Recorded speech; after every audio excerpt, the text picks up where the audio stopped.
ओम साईं राम। आज का साईं वचन बाबा कह रहे हैं, मेरी बच्ची, इन पावन नवरात्रों के दिनों में तुम मेरी उपासना माता के रूप में करते हो। आदि शक्ति माँ भवानी, जो परम दयालु होती हैं, जिनका हृदय अपने बच्चों के लिए वात्सल्य से भरा होता है, वे अपने बच्चों को कष्टों में नहीं देख सकती। वे तुम्हें इतना शक्तिशाली बनाती हैं कि किसी अन्याय अत्याचार को ना सहो।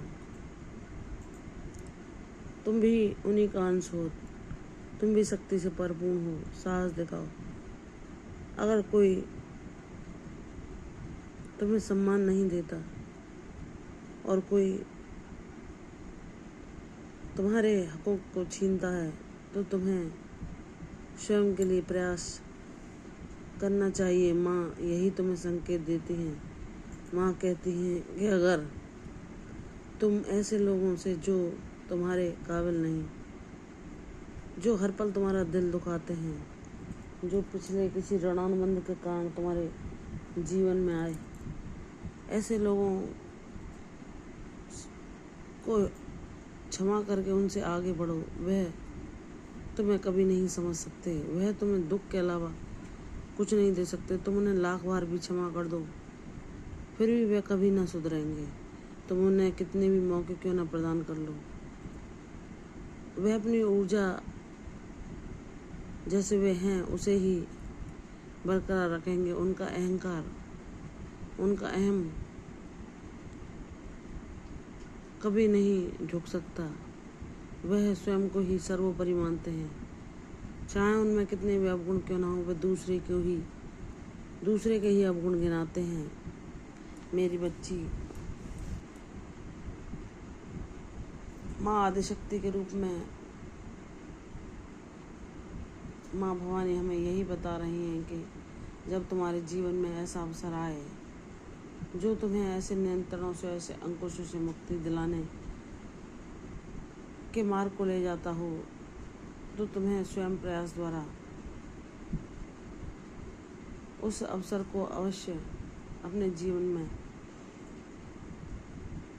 ग्रहण करना चाहिए। उसको अवसर को नहीं छोड़ना चाहिए। और चाहे तुम्हें उसके लिए कितना भी विरोध का सामना क्यों ना करना पड़े, तुम्हें स्वयं के सम्मान को अपने जीवन में प्रथम रखना है। तुम्हें स्वयं के अस्तित्व को सदा बरकरार रखने के लिए स्वयं से प्रेम करना अवश्य तुम्हारे जीवन की प्राथमिकता होनी चाहिए।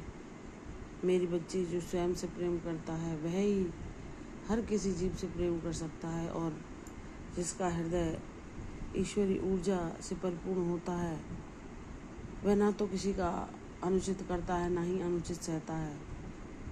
और जहाँ तुम्हें लगे कि तुम बेबस हो, लाचार हो, उस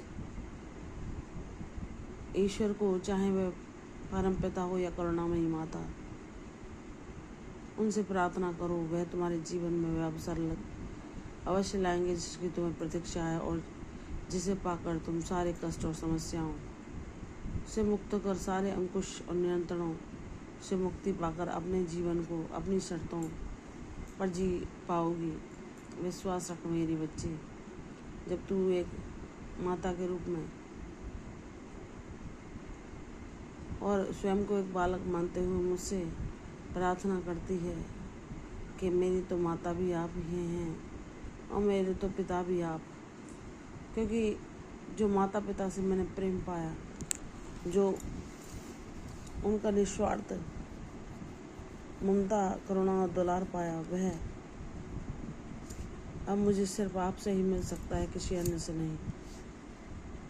क्योंकि वह मेरे माता पिता जो आपकी ही कृपा से मुझे मिले, वह भी ईश्वर तुल्य, उनकी तुलना किसी से नहीं हो सकती। लेकिन हे मेरे साईनाथ, हे मेरे साईं माँ, आप ही अब मेरे सब कुछ हैं। क्योंकि वह माता पिता, उनका अभिनय पूरा होते ही मेरे जीवन से कैसे चले गए, यह सब कुछ आपको पता है।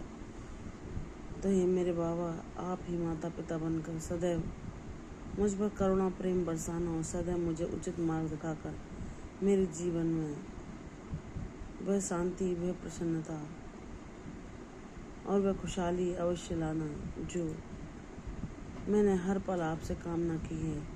आपकी भक्ति ही मेरे जीवन का सार बने, इतना मुझे आशीर्वाद देना।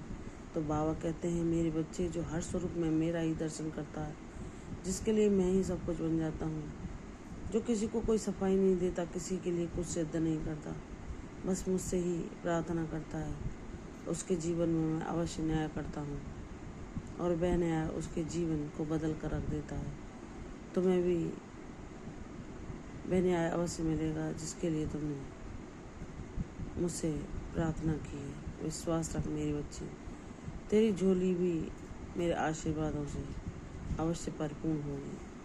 प्रसन्न रहो, यशस्वी भव, दीर्घायु भव। कल फिर आऊँगी साईं चरणों, तब तक के लिए ओम साईं राम।